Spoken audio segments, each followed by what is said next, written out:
Yeah, I was asked to talk about two things. Firstly, the struggle with what's going on at London Met, and secondly, the pay dispute in higher ed that UNISON, we've just balloted our members for industrial action.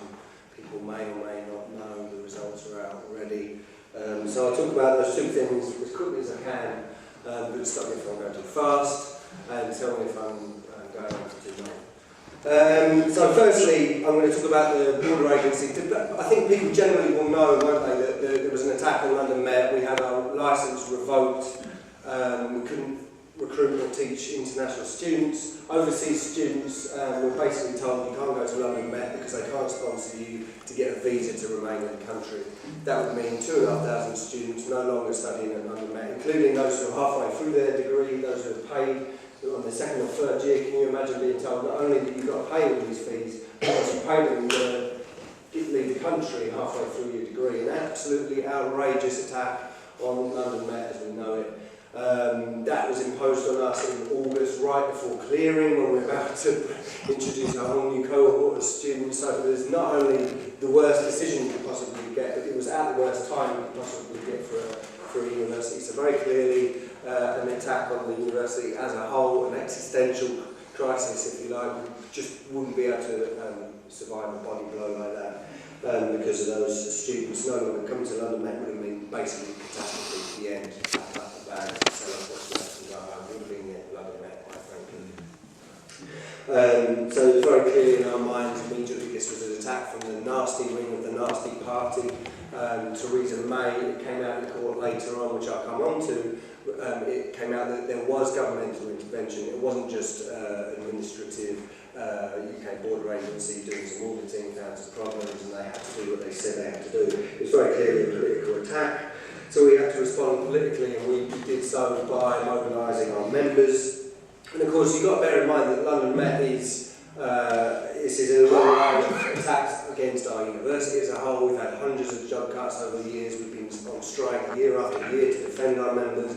We are in a long-running dispute against privatisation, hence the T-shirt. We've got a dispute against shark services, as we're calling it, and they're basically going to privatise the entire back office of the university if we don't stop them. We've got a ballot for industrial action ready to go if they do sign a contract with one of the private providers which intends to get hold of our university. Basically anything that's not teaching will be run by a private company.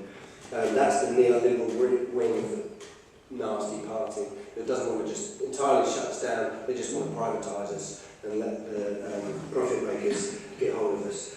So that's what we're up against. So we mobilised our members. We had over 150 up to 200 members in a members meeting. We called for a demonstration on Wednesday the 5th September outside the Home Office. We had over 7,000 names on a petition calling for an amnesty for those students who were going to be deported within 60 days of the revocation. We had tremendous support across the Labour movement. I'm very proud to say we had support from Camden UNISON branch.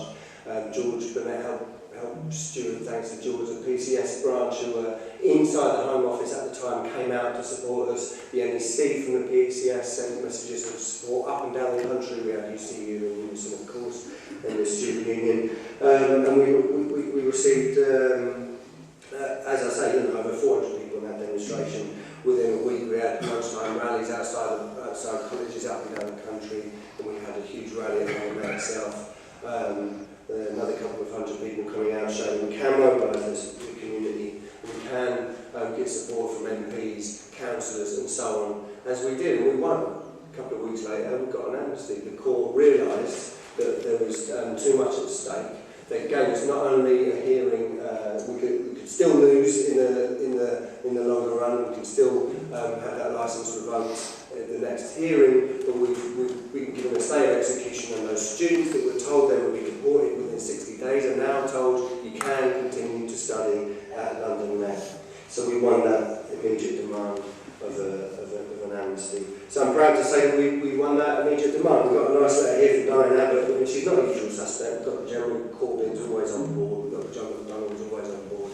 Diane Abbott doesn't always come to our help when we call her now. And she said that I quote, among other things, I commend the work of the London Met Student Union, UNISON and UCU in the campaign, and I have no doubt that this was instrumental in the recent High Court decision to allow existing students international concentration of students, and those that are due to start this term to be allowed to continue to start. So that was appreciated coming from an MP that doesn't always acknowledge the work we do.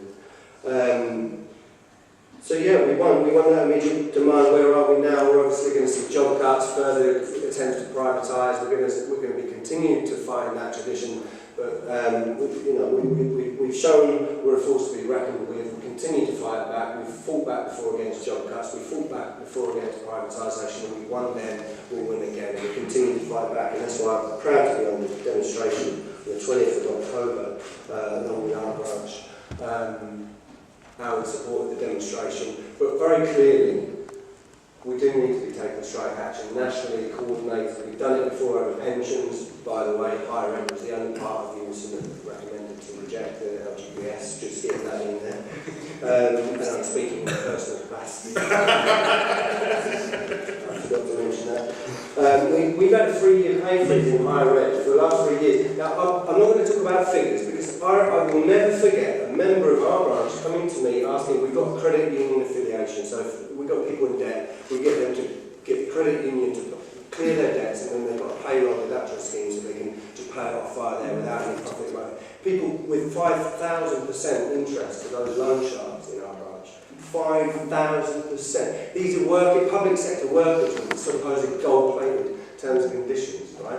I had a member come to me and burst into tears because they did not know what to do next because they hadn't paid their council tax, they hadn't paid rent. We're talking about the working poor that are in.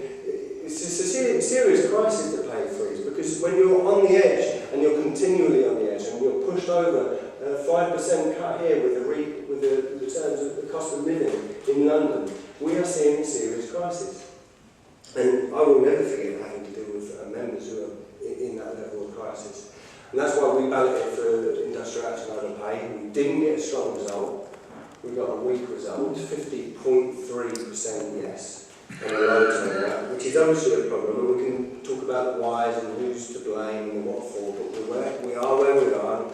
I was talking to comrades who's also on the exec group for the higher ed committee, and we'll meet on Thursday to decide what to do about it. But it's very clear in my mind that if UCU get a yes vote, and I'm assuming they'll get a better yes vote than that, you can't get much more or worse yes vote than that after all.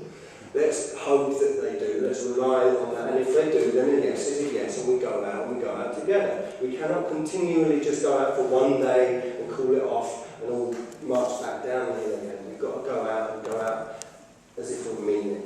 And okay, we're not in a strong position nationally in higher ed in UNISON because of whatever reason, but we need to reclaim some of those things. I would suggest, I agree, that it doesn't help that the Labour Party are saying they will impose a pay freeze on us. If that's red ed in opposition, I hate to see what blue balls will be like in government. And I'll finish on this. We need to overcome the pessimism, and you can feel it in the movement at the moment, I think. But there is this, we are being battered. There's not huge numbers obviously in this room. I'm sure it will be a large demonstration. We've got to overcome, we can fight back, we can resist, just as the NSL workers have been fighting back, and hats up to them. Serious fight back in Camden, the People's Republic of, to fight for decent pay and decent conditions. So I'll take my hats off to you in Camden. Solidarity forever, and I'll see you on the 20th of October and beyond. Cheers.